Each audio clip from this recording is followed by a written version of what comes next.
Hello and a very warm welcome. You're watching Gravitas with me, Molly Gampi. Let's get started.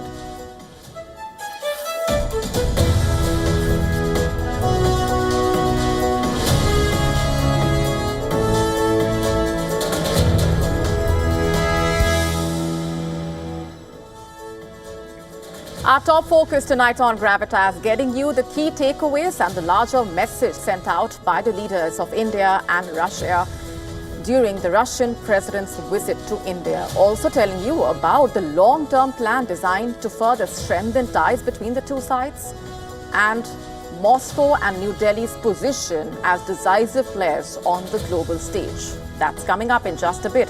Also on the show for you tonight, with the US striking another so-called drug boat, where do things stand and where could they go from here onwards? Also decoding for you the mayhem and the crisis playing out in India as a result of the flight cancellations, especially if you or someone you know is caught in that mess. We are telling you all that you need to know. All this and more coming up.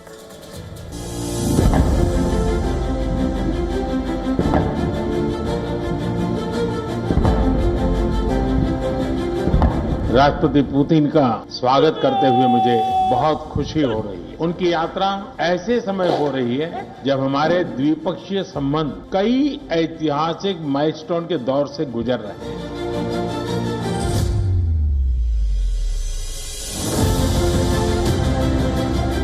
पिछले 8 दशकों में विश्व में अनेक उतार चढ़ाव आए, मानवता को अनेक चुनौतियों और संकटों से गुजरना पड़ा, और इन सब के बीच भी भारत रूस मित्रता एक ध्रुव तारे की तरफ बनी रही।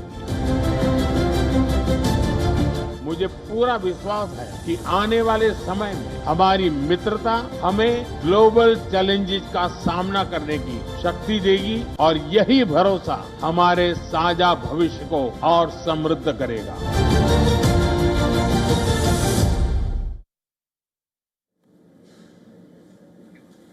India and Russia have opened a new chapter in their partnership, and the world has been watching closely. Prime Minister Modi and the Russian president jointly unveiled Vision 2030, a long-term blueprint designed to turbocharge and further strengthen bilateral ties, and also further strengthen New Delhi and Moscow's position as decisive players on the global stage.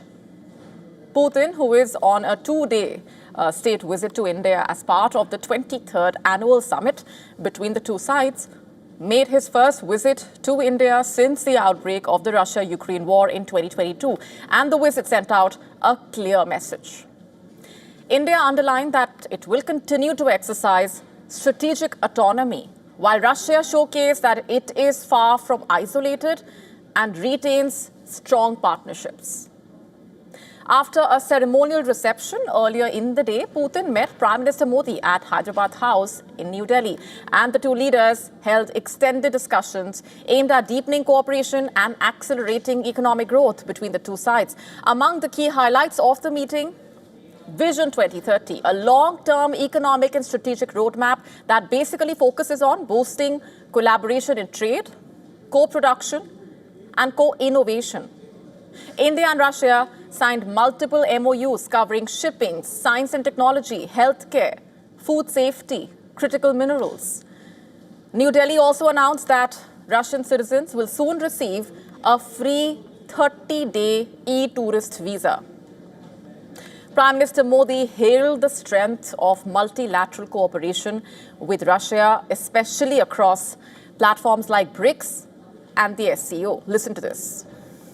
Bharat और रूस के बीच UN, G20, BRICS, SCO तथा अन्य मंचों पर करीबी सहयोग रहा है।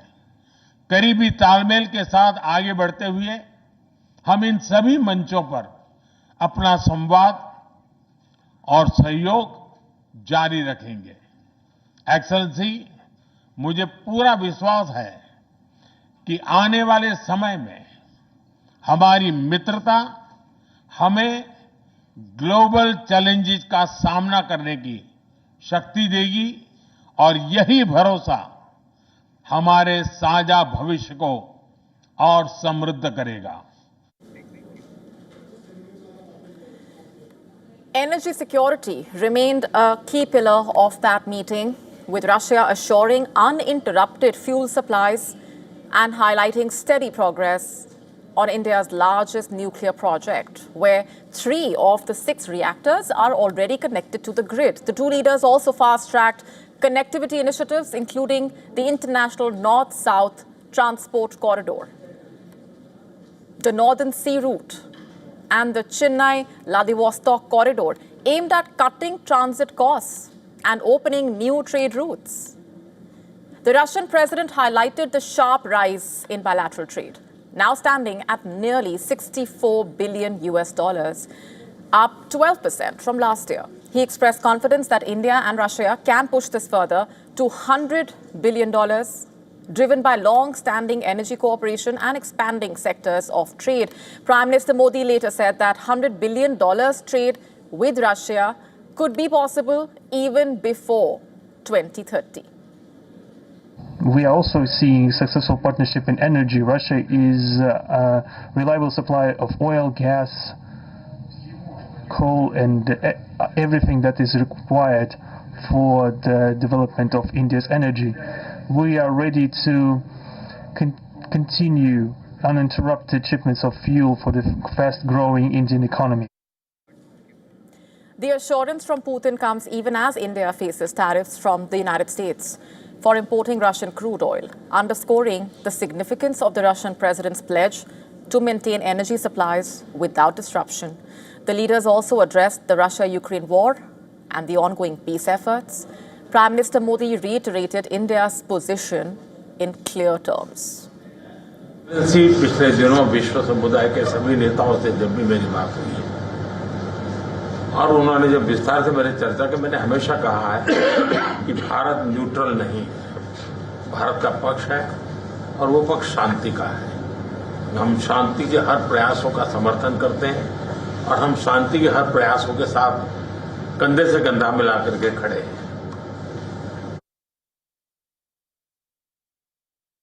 Mr. Modi for his sustained diplomatic engagement on the issue and for actively seeking pathways towards peace.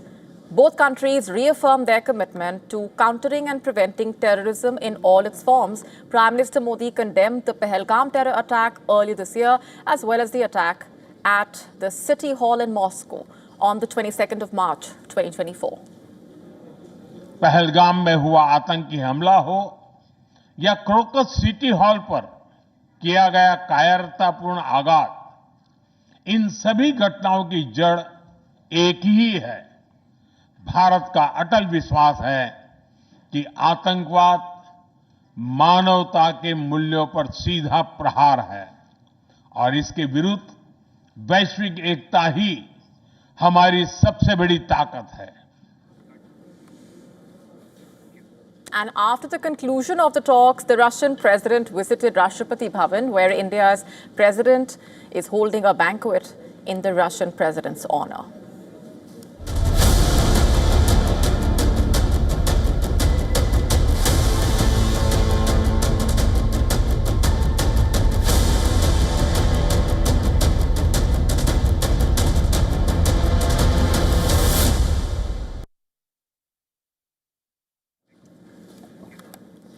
And as India hosted the Russian president, the United States is calling for continued efforts to strengthen ties with India after months of friction over tariffs, trade, and India's oil imports. The Trump administration's new national security strategy report, released today, highlights India as a central partner in countering the growing Indo-Pacific challenge. And the strategy document makes a clear point. Improving commercial and strategic relations with New Delhi is now a priority. It directly links India's cooperation to wider regional security, especially through the Quad, which is the grouping of the United States, Australia, Japan, India, created to balance the influence in the Indo-Pacific. The report says, I'm quoting, "We must continue to improve commercial and other relations with India to encourage New Delhi to contribute to Indo-Pacific security," quote unquote. And the report talks about wanting deeper cooperation within the Quad, It also warns of the risks posed by the domination of the region by any single competitor nation and calls on the allies to align their actions. And the release of the strategy document coming at a rather sensitive point. It comes as Prime Minister Modi is hosting the Russian president, with Moscow remaining one of India's most trusted partners. A relationship that has been a long-standing concern in a way in Washington. And in the past few months, we have seen the US president trying to use tariffs to stop India from importing Russian crude oil. Instead of weakening ties, it helped reinforce them. Putin has repeatedly praised India for not bowing down to international pressure, remember, over the energy supplies.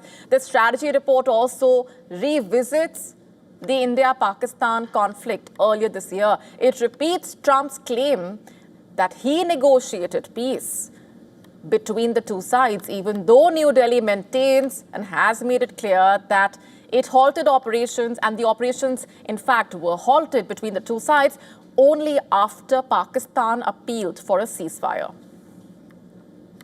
Energy and resources also feature prominently in the document. It urges India, alongside European and Asian allies, to improve their joint position over critical minerals in Africa, an area where the United States fears rivals could expand their influence. And most importantly, on the Indo-Pacific, the report warning that any attempt by a competitor to control the South China Sea remains a major security threat. And it says such control could allow a potentially hostile power to impose tolls over one of the world's most important shipping routes, or even shut it down at will. The United States arguing that either outcome would be deeply damaging to American interests. And to prevent that, the strategy calls for larger investment in naval capability and stronger cooperation with every nation that stands to be affected. And the message is pretty clear. Washington sees India not only as a trading partner, but as a strategic player whose choices will shape the security of the Indo-Pacific.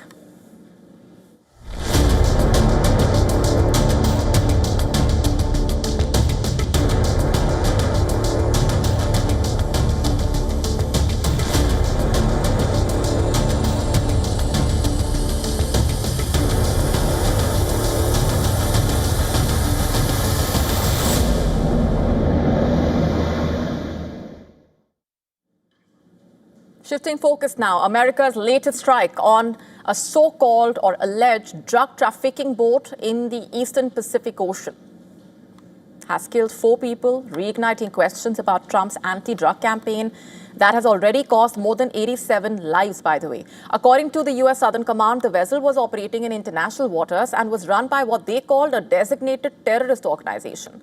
Intelligence, they said, confirmed the boat was carrying illicit narcotics and traveling along a known narco-trafficking route. Video released by the command showing a fast multi-engine boat racing across the water before it is hit by a blast. The vessel is immediately engulfed in flames. The military statement saying, I'm quoting, 4 male narco-terrorists aboard the vessel were killed. And the thing is, since September, the US has been targeting. But what happened after that initial strike is now under scrutiny. Earlier, lawmakers attended a classified briefing at Capitol Hill. They were shown extended video footage reportedly for far more than what has been made public. The images, according to members of Congress, reportedly showing American forces striking again, and this time targeting survivors. Representative Jim Hines, the top Democrat on the House Intelligence Committee, was blunt while speaking to the reporters. He said the footage showed the United States military attacking shipwrecked sailors.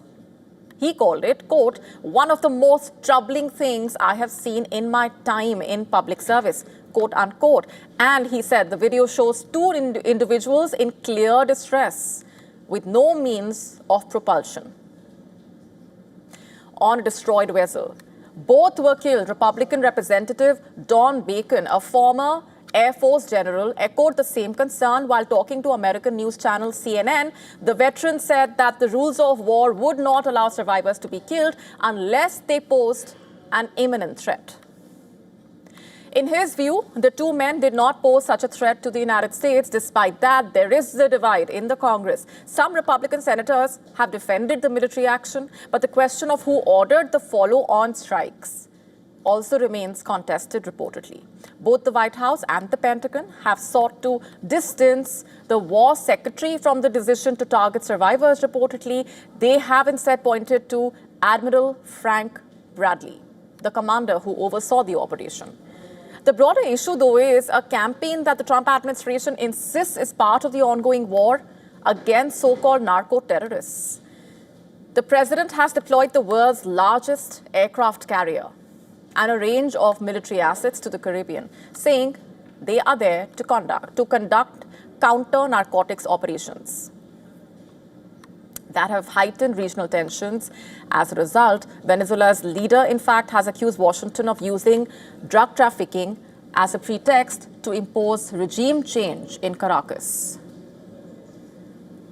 US officials rejecting that claim, but the optics, the repeated strikes, military deployments, and a rising death toll have only intensified the friction.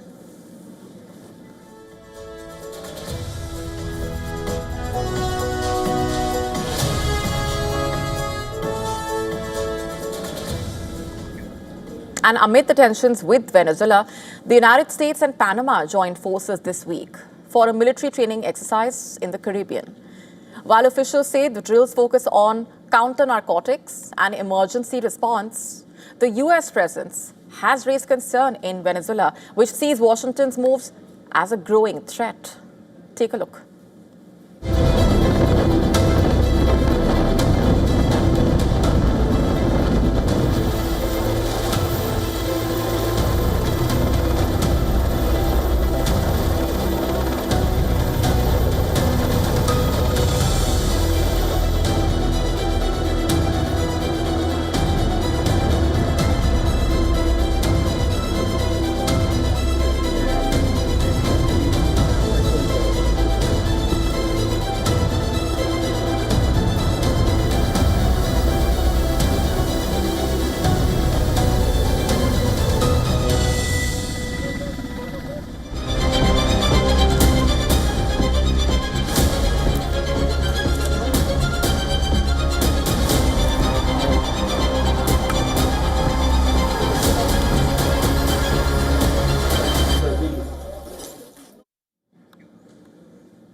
India's largest airline, Indigo Airlines, remains in disarray because of the crisis unfolding.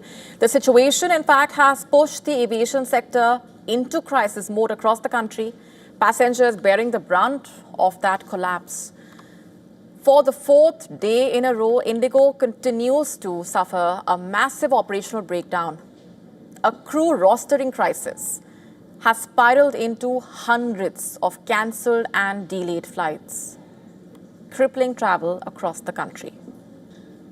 In fact, the Indian government has now intervened. It has directed the aviation regulator, DGCA, to launch a high-level investigation and fix responsibility immediately. Immediate concern is to provide all the support to the passengers at the airports, especially, like I mentioned, the senior citizens and the differently abled. That is the immediate one. But we are observing deeply into this system. We are seeing the scheduling network that is there. We are seeing the FTTL norms that are there. We are going to thoroughly look into it and ensure all the airlines follow the due diligence, because ultimately in aviation, no matter other networks, but aviation, we have to keep safety as a very important factor. We can't compromise on safety. That is the most important thing. In fact, today alone, more than 600 Indigo flights did not operate on schedule reportedly. Over the past 4 days, the number crossed 1,800 reportedly, leaving holiday plans, business trips, medical travel in disarray for many passengers. The main trigger remains a severe crew shortage after new duty time rules altered pilot schedules and forced emergency trimming of the flight operations. Now, the airports nationwide overflowing with angry, exhausted passengers. At Delhi's Indira Gandhi International Airport, travelers crowding counters for flight updates, even as the luggage could be seen stacked across terminals as the cancellations piled up. Take a look at these scenes. Indigo, hi, hi. Indigo, hi, hi. Indigo, hi, hi. Indigo, hi, hi. Indigo, hi, hi. Indigo, hi, hi. Indigo, hi, hi. And in Hyderabad, stranded passengers raised slogans demanding accountability from Indigo and intervention from the government. Similar tensions erupted at Chennai airport, where travelers confronted the ground staff and demanded explanations after hours of uncertainty. At Pune airport, long queues showed passengers waiting without food or water after a large number of Indigo flights were either cancelled or delayed. कितने शर्म की बात है, लोगों को problem हो रही है, लोग बीमार हैं, मर रहे हैं, किसी का एजुकेशन है, किसी को बहुत सारे काम है, but still no one is taking care of about. तो गवर्नमेंट क्या कर रही है ये मुझे नहीं मालूम है. दो government is doing all this thing is better, but what about this? Not a action, no one is taking action. Let's just tell you about the reasons behind this situation. How did things reach this point? Indigo operates over 2,300 flights every day, the largest fleet in India with more than 400 aircraft. The airline alone reportedly carries over 60% of domestic passengers. Even a 10% cancellation rate equals more than 230 disrupted flights. No other airline comes close. Air India, the second largest, runs less than half that daily volume reportedly. Now, the crux of the issue, this all started after DGCA tightened the flight duty time limitations to improve aviation safety and reduce the pilot fatigue. Weekly pilot rest hours rose from 36 to 48. Night landings were cut from 6 to 2. While these rules enhance safety, they have reportedly significantly strained Indigo's crew scheduling system. The regulator recently eased some elements, but disruptions remain severe reportedly. For now, thousands of passengers continue to wait, while India's aviation sector waits for what lies ahead. Also, questions over accountability and the need for quick solutions to this crisis.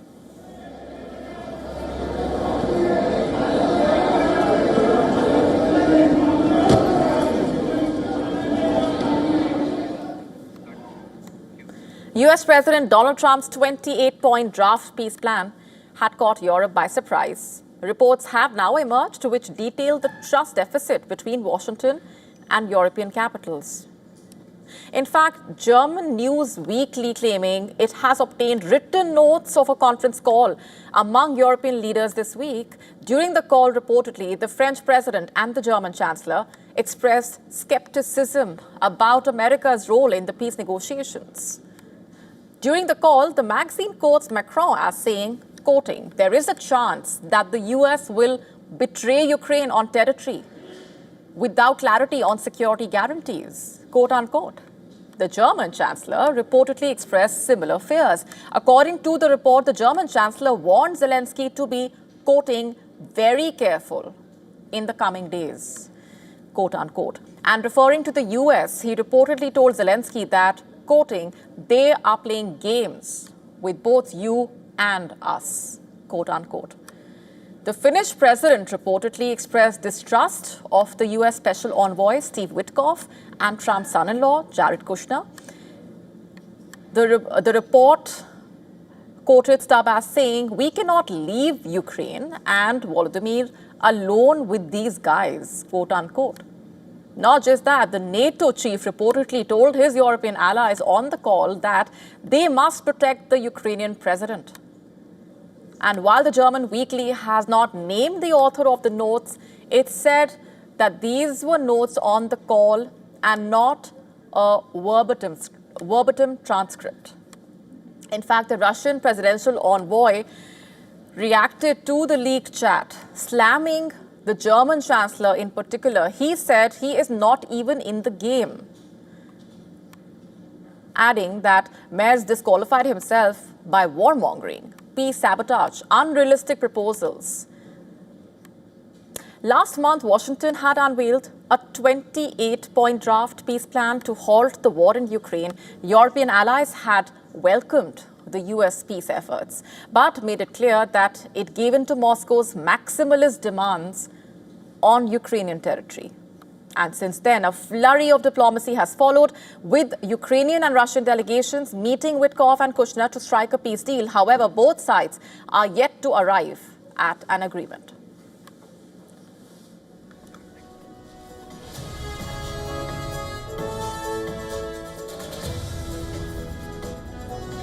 Also on the show for you tonight, getting you the disturbing story of a woman in India who allegedly killed 4 children. Telling you all about what the police have said. The details will shock you.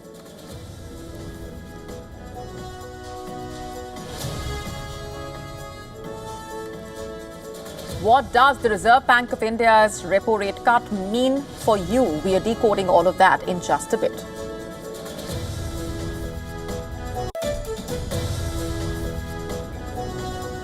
A lot of anxiety and concern as Friends, the sitcom, is set to leave Netflix in the UK. We are telling you more about the reactions. All this and more coming up.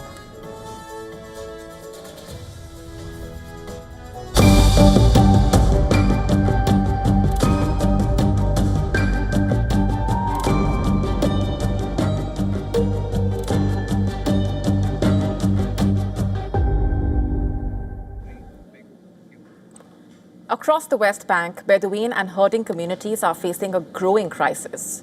Since October 2023, hundreds of families have been forced to abandon the land their families have lived on for generations, driven out by Israeli settler violence reportedly and the expansion of illegal outposts reportedly. A settler came and settled on the top of the hill near my home, overlooking my house directly. They would shout all night, throw stones, and walk through the middle of the houses. These were harassments no one could endure. They didn't allow us to sleep at night, nor move freely during the day. We were forced to stay on guard day and night, and since it was only my brother and me, we couldn't stay awake both day and night.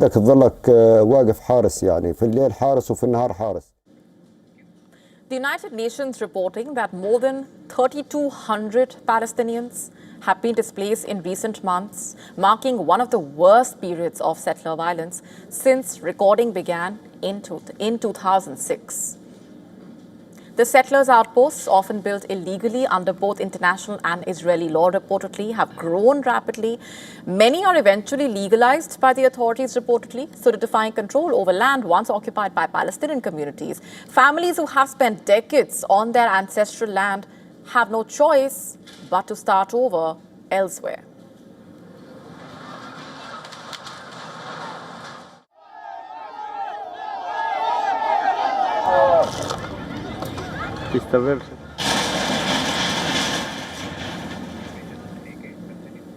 And the fear and harassment continuing even in their new locations as settlers watch from nearby hills and restrict movement. Activists warning that the situation is not only about individual families and that it is part of a wider push to seize land, fragment Palestinian communities reportedly, and limit prospects for a contiguous state. They're trying very hard to cleanse this specific area of the map because it's very crucial to the territorial continuum of the potential Palestinian state. So this place specifically have very high value in their eyes, and also it's not very densely populated. So for them, to ethnically cleanse this area is high priority to them, and it's fairly easy. For thousands across the West Bank, the displacement is a harsh reminder that home is no longer guaranteed. Generations of families being uprooted as law enforcement fails to protect the most vulnerable.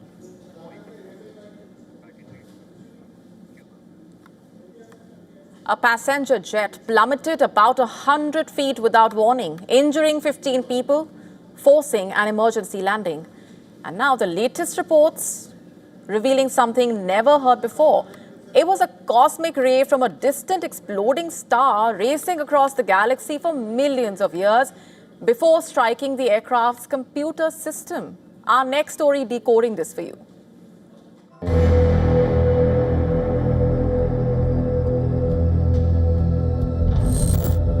30 minutes into JetBlue Flight 1230, the nightmare began.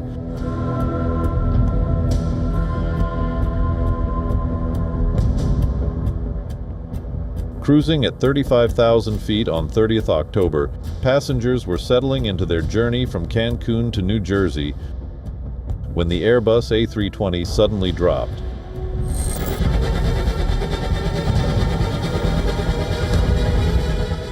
No warning, no turbulence, just a violent, uncontrolled plunge, lasting 4 to 5 seconds that sent bodies slamming against ceiling panels and scattered luggage through the cabin.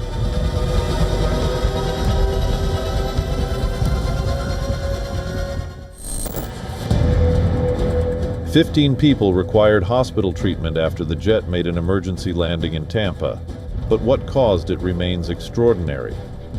What happened next stunned investigators. The likely cause wasn't turbulence, mechanical failure, pilot error, or weather. It may have been cosmic rays, high-energy particles fired from a distant dying star. The plane was hit by high-energy particles that had traveled millions of light years caused by a supernova. Cosmic rays are subatomic particles, mostly protons, traveling at nearly the speed of light. They're born in the most violent events in the universe. When massive stars explode in supernovae, they release unimaginable energy. The shock waves from these stellar deaths accelerate particles to incredible velocities, flinging them across the cosmos. A supernova is a star's final catastrophic moment, when stars 8 times more massive than our Sun exhaust their nuclear fuel, their cores collapse. The resulting explosion outshines entire galaxies. The energy released can propel particles for millions of years through intergalactic space. These particles bombard Earth constantly. Trillions strike our planet daily. Most are harmlessly absorbed by the atmosphere, but occasionally one penetrates deeper. When a cosmic ray hits sensitive electronics, it can cause problems. In an aircraft's flight control computer, it can be catastrophic. Above 30,000 feet, we're exposed to an invisible threat from across the galaxy, and there's no way to predict when the next cosmic bullet will strike.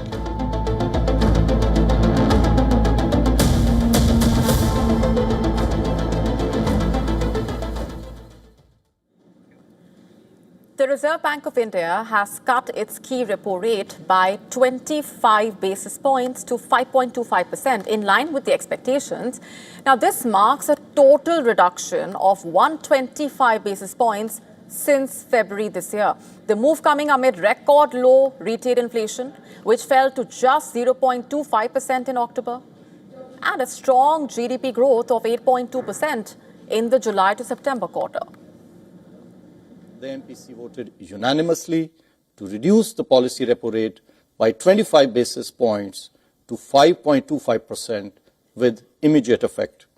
Consequently, the STF rate under the LAF shall stand adjusted to 5% and the MSF and bank rate to 5.5%.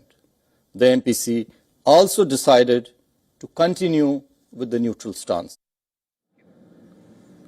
The 6-member Monetary Policy Committee voted unanimously for the cut while maintaining a neutral stance on policy. To support liquidity, the RBI will conduct 1 lakh crore rupees in open market operations and $5 billion in forex swaps this month. A repo rate cut basically lowers the cost at which the banks borrow from the Reserve Bank of India. And in the current economic context, this is aimed at boosting growth further without stoking inflation, which remains well below the RBI's 4% target. For everyday consumers, this generally translates into lower interest rates on home loans, personal loans, EMIs. Businesses may also benefit from cheaper credit, encouraging investment and expansion. However, the impact on loans depends on how quickly banks pass on the rate cuts to the borrowers. The RBI governor called the current period a rare Goldilocks phase with strong growth, low inflation, robust rural and urban demand. Investment activity, meanwhile, gaining momentum supported by rising private investment and high capacity utilization. With inflation expected to remain soft and credit availability improving, the rate cut aims to sustain domestic demand and economic expansion. The RBI has projected real GDP growth at 6.8% for 2026, with quarterly growth gradually moderating but remaining healthy into the next fiscal year.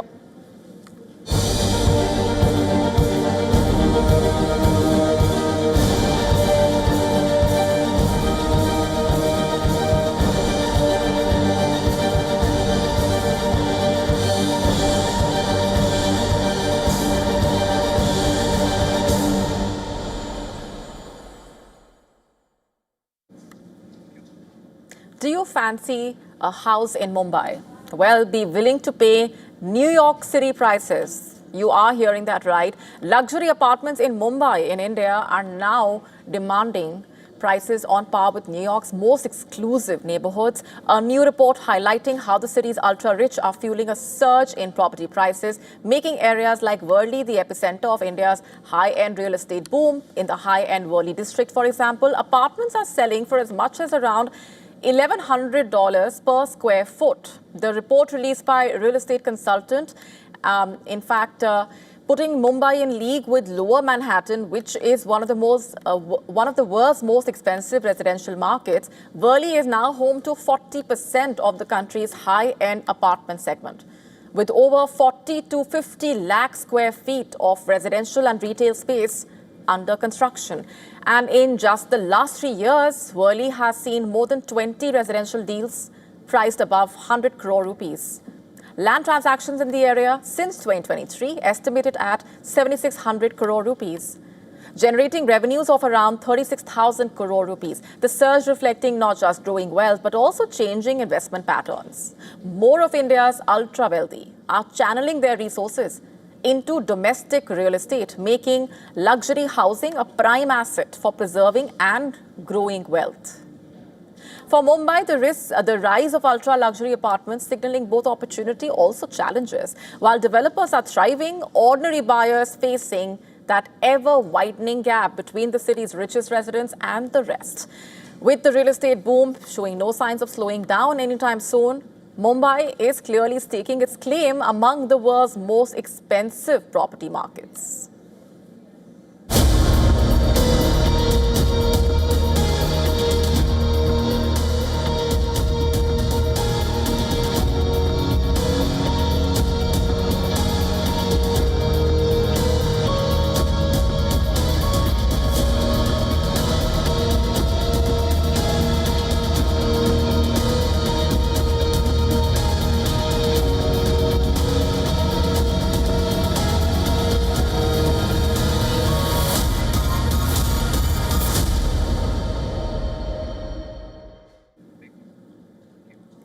Rising rainfall forecasts deepening the anxiety in flood-ravaged Indonesia, with fresh rainfall threatening communities that are still counting the dead and searching for the missing. Families who survived the first wave of destruction, bracing all over again, terrified that the nightmare may come back.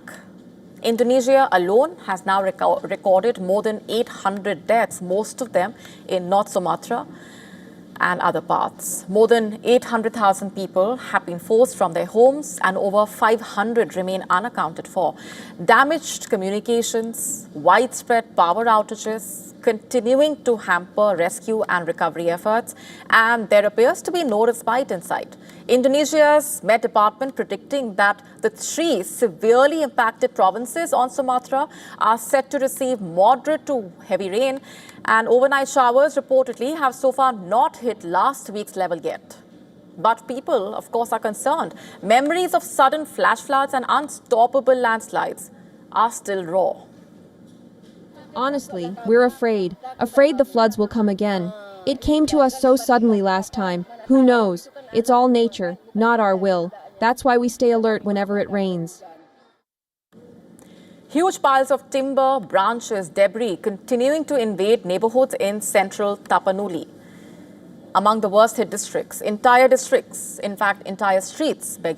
remain drenched in thick, muddy water as survivors work their way through trying to salvage homes and belongings. Many survivors have lost everything and say they are in desperate need of aid and help.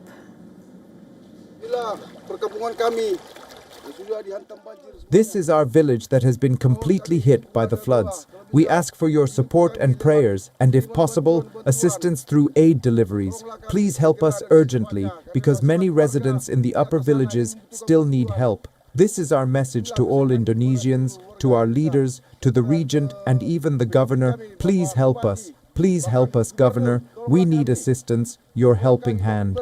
Kami butuh bantuan uluran tangan Anda. In one province, the devastation has reopened the wounds from the 2004 tsunami. Many survivors saying the trauma is coming back. We were very traumatized. I saw the highest wave during the tsunami, about 20 meters high, but the flooding was greater with around 17 spots that became rivers. This was more than the tsunami. Of course, there were losses of lives, but houses weren't badly damaged, but this time it was more severe as our homes almost sank to the ground. Sungai ada 17 titik. Our next story is from India. It is shocking to say the least, and we advise viewer discretion because the details are disturbing.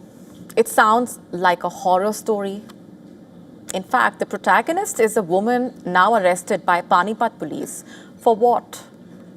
Wait till you hear this. The woman allegedly killed 4 innocent children. In details that have emerged, according to the police, the woman has the mentality of a psycho killer and allegedly targeted young girls of the family. And that reportedly, out of hatred for beautiful girls, she would allegedly kill them. And that to avoid suspicion. The accused woman also allegedly killed her own son. The superintendent of police stated that on the evening of December 1, the control room received information that a 6-year-old girl had died from drowning in a tub of water. And when the police arrived at the scene, they found that the room where the girl's body was found was locked from the outside. The body was taken to the hospital and a case was registered based on suspicion of murder. He also informed that on December 2nd, a crime team was formed. The investigation revealed that the girl went missing after the procession during a wedding ceremony. During the search, she was found dead in her room. On suspicion, the police detained a woman who was the girl's aunt. And during interrogation, she made a surprising and shocking revelation. The accused told the police that she hated beautiful girls and would kill them by drowning them whenever she got the chance. And this has reportedly been happening over the span of several years. During interrogation, the accused confessed that in 2023, for example, she drowned 2 children in a pond. To avoid suspicion, she also allegedly killed her son. Now, the police are also sending a complete records of the cases to the relevant districts so that further action can be taken. The police also saying that seeing beautiful girls resulted in feelings of hatred in the woman's mind. Investigations so far have confirmed the murder of 4 children. All of this is extremely disturbing to say the least, and more details are awaited.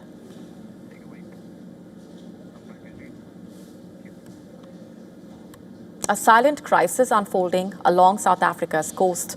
An entire species slipping towards starvation with almost no noise, no warning, and no time left in a way. Our next story uncovering what pushed African penguins to the edge and why their future is now hanging by a thread.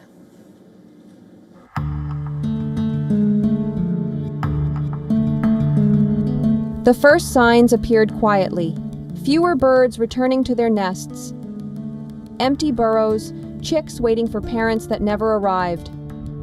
And then the numbers came in a 95% population crash in just 8 years. African penguins, once a familiar sight along South Africa's shores, are now facing one of the most severe collapses recorded in modern wildlife history. A new scientific study has revealed the core cause: mass starvation. Researchers tracking tagged penguins found the birds traveling farther, diving deeper, and returning with almost nothing. Their traditional feeding grounds have shifted. Sardines and anchovies, their main food source, have moved away due to changing ocean temperatures and altered currents.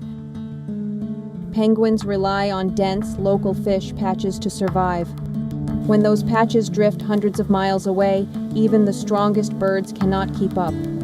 Each failed trip drains their energy. Each extra mile becomes a barrier. Over time, entire colonies weaken. Adults vanish at sea. Chicks die in the nest. The spiral is slow but decisive.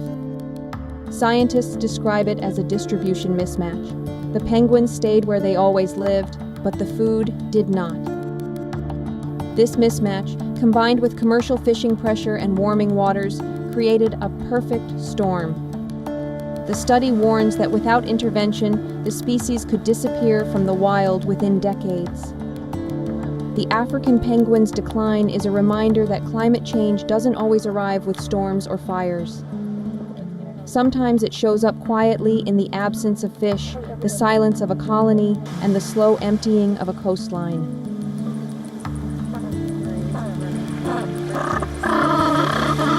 A study found that African penguins, which are on the brink of extinction, are experiencing a rapid population decline due to mass starvation caused by shrinking food supplies.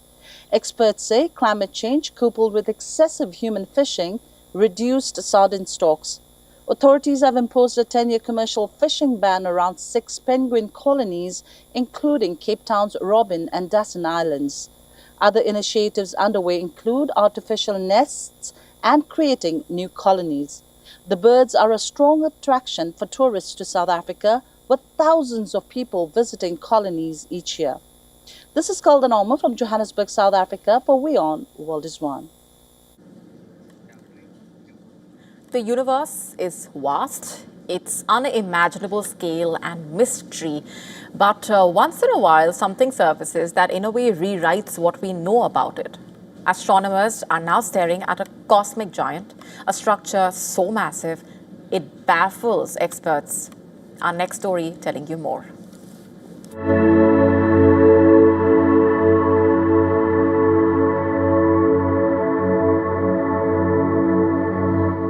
Far beyond our Milky Way, hidden in the deep fabric of space, scientists have spotted something colossal. A structure stretching more than 1 billion light-years across. A chain of galaxies and clusters bound by gravity, curving in space like a cosmic halo. This isn't just big, it's impossible, at least according to the current laws of cosmology. The filament of matter stretches 50 million light-years and contains a row of galaxies, 5.5 million light-years long, that are rotating in sync with the filament, an object so vast it shouldn't exist. Astronomers say that this object, located 140 million light-years away, is mostly made of the elusive dark matter. Astronomers say that by understanding more about how galaxies align and rotate along those filaments will help lead to more accurate measurements. The findings have been published in the Royal Astronomical Society. Earlier this year, astronomers discovered what may be the largest scale structure in the known universe.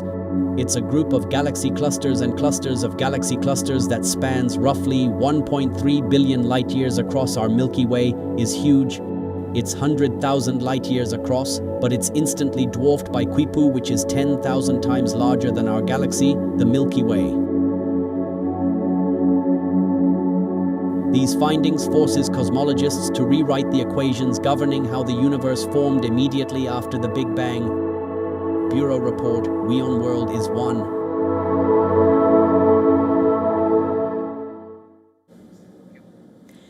"2025 is the year of many things, but for the ardent fans of the hit sitcom Friends in the UK, it's the year that the show will no longer be available on the streaming giant. Years ago, in 1994, the show aired for the first time on TV. It lasted 10 seasons and made its cast including Jennifer Aniston, Courtney Cox, Lisa Kudrow, Matt LeBlanc, Matthew Perry, David Schwimmer, household names. And over the years, the show continued to find fans across generations, courtesy its presence on a streamer. The show expanded its search, but the hugely popular sitcom will soon leave Netflix in the UK at the end of the year. While it's unclear if the show will move to another streamer and it's leaving the OTT giant in other countries as well or not, but it's confirmed that it will leave Netflix UK on the 30th of December.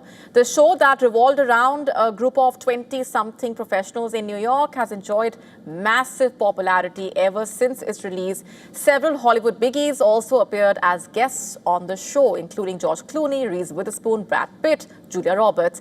In 2021, the show's cast united for a one-off special hosted by James Corden, and the most tragic news to hit the fans was, of course, the unfortunate deaths of Matthew Perry.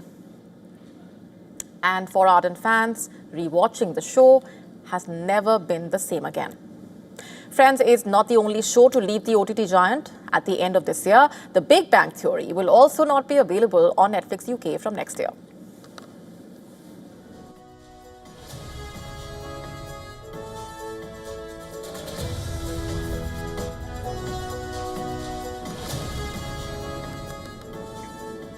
The largest and brightest supermoon of the year took over the night sky, captivating viewers worldwide. The moon appeared dramatically bigger and brighter as it moved to its closest point to Earth, creating a rare celestial spectacle that became an unforgettable moment for many.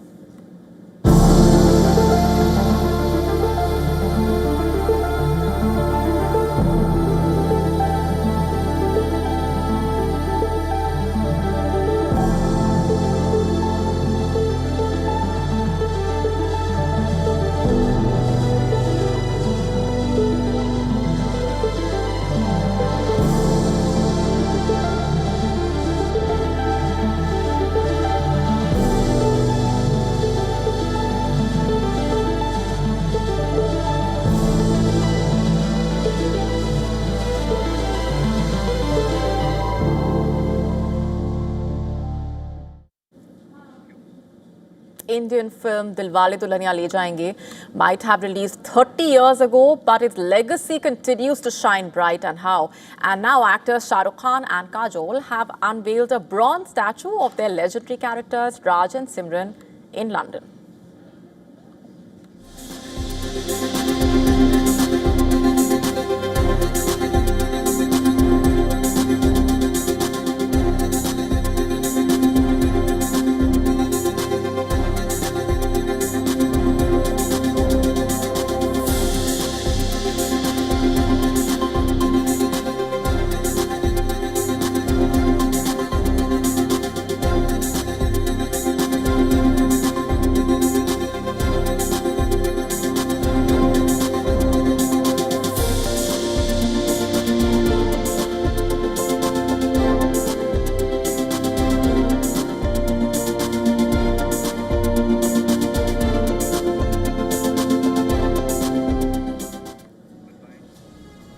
With that, it's a wrap on this edition of Gravitas Tonight.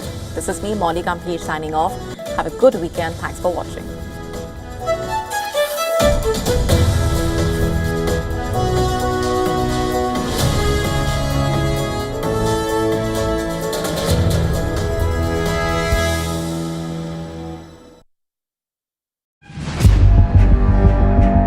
Where darkness hides behind every corner.